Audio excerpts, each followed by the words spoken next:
ഔസ്മാനെ ഡെംബലയോ 18-കാരൻ lamin യമാലോ? ആരാകും football ഓസ്കാറിൽ മുത്തമിടുക? അറിയാൻ ഇനി മണിക്കൂറുകൾ. സെൻട്രൽ പാരീസിലെ തിയേറ്റർ ദുഷാറ്റലെറ്റിൽ തറഞ്ഞു നിൽക്കുകയാണ് ഫുട്ബോൾ ലോകത്തിന്റെ കണ്ണും കാതും. ഫുട്ബോളിലെ ഓസ്കാർ എന്നറിയപ്പെടുന്ന ബാലൻ ഡ്യോർ പുരസ്കാര ജേതാവിനെ തിങ്കളാഴ്ച അറിയാം. ഫ്രഞ്ച് ക്ലബ്ബായ PSG-യുടെ ഫോർവേഡ് ഔസ്മാനെ ഡെംബലയും സ്പാനിഷ് ക്ലബ് ബാഴ്സലോണയുടെ റൈറ്റ് വിങ്ങർ ലാമിൻ യമാലുമാണ് സാധ്യതാ പട്ടികയിൽ മുന്നിലുള്ളത്. യമാലിനേക്കാൾ ഡെംബലയ്ക്കാണ് സാധ്യത കൂടുതലെന്ന് അവസാന നിമിഷ റിപ്പോർട്ടുകൾ പറയുന്നു. 2008 മുതൽ 2023 വരെ ബാലൻ ഡ്യോർ അടക്കിവാണ ഇതിഹാസങ്ങൾ ഇത്തവണ സാധ്യതാ ലിസ്റ്റിൽ പോലും ഇടം നേടിയിട്ടില്ല എന്നത് ശ്രദ്ധേയമാണ്. സൗദി ലീഗിൽ കളിക്കുന്ന റെക്കോർഡുകളുടെ രാജകുമാരൻ ക്രിസ്ത്യാനോ റൊണാൾഡോയും അമേരിക്കയിൽ പന്തു തട്ടുന്ന ദി ഗോട്ട് ലയണൽ മെസ്സിയുമാണ് ലിസ്റ്റിൽ ഇടം പിടിക്കാതിരുന്നത്.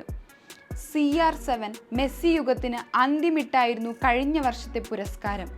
2024 മാഞ്ചസ്റ്റർ സിറ്റി മിഡ്ഫീൽഡർ റോഡ്രിയാണ് ബാലൻ ഡ്യോറിന് അർഹനായത്. പരുക്കിൽ വലയുന്ന റോഡ്രി ഇത്തവണ മത്സര രംഗത്തില്ല. ചാമ്പ്യൻസ് ലീഗ് കിരീടം, ഫ്രഞ്ച് ആഭ്യന്തര ലീഗിലെ 3 കിരീടങ്ങൾ തുടങ്ങിയവ തൂക്കിയ PSG-യുടെ നട്ടെല്ലായിരുന്നു ഡെംബലെ. ക്ലബ്ബ് ലോകകപ്പിന്റെ ഫൈനലിലെത്താനും ടീമിന് സാധിച്ചു. PSG വിട്ട് റയലിലെത്തിയ കിലിയൻ എംബാപ്പയുടെ ശൂന്യത നികത്തി സൂപ്പർ താരമായി ഉയർന്നു ഡെംബലെ. ഈ സീസണിൽ 35 ഗോളുകളാണ് 28-കാരൻ നേടിയത്. 13 അസിസ്റ്റുകൾ നൽകുകയും ചെയ്തു. 3286 മിനിറ്റാണ് മൈതാനത്ത് നിറഞ്ഞു നിന്നത്. യൂറോപ്പിലെ 5 മുൻനിര ലീഗുകളിൽ എംബാപ്പയും റോബർട്ട് ലെവൻഡോസ്കിയും മാത്രമാണ് ഗോൾ വേട്ടയിൽ അദ്ദേഹത്തിന് മുന്നിൽ.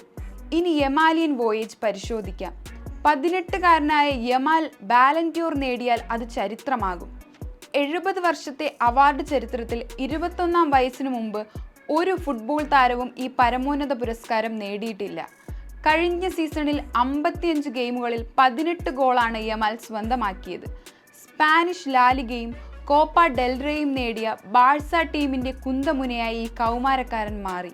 പ്രീമിയർ ലീഗിലെ വെടിക്കെട്ട് വീരൻ ലിവർപൂളിന്റെ Mohamed Salah, Erling Haaland, Mbappe, Vinicius Junior, ബയേണിന്റെ ഹാരി കെയ്ൻ, ലെവൻഡോസ്കി അടക്കമുള്ളവരും മത്സര രംഗത്തുണ്ട്. ചാമ്പ്യൻസ് ലീഗ് നേടിയ ടീമിലെ PSG-യുടെ 9 താരങ്ങളും നോമിനേഷൻ നേടിയിട്ടുണ്ട്.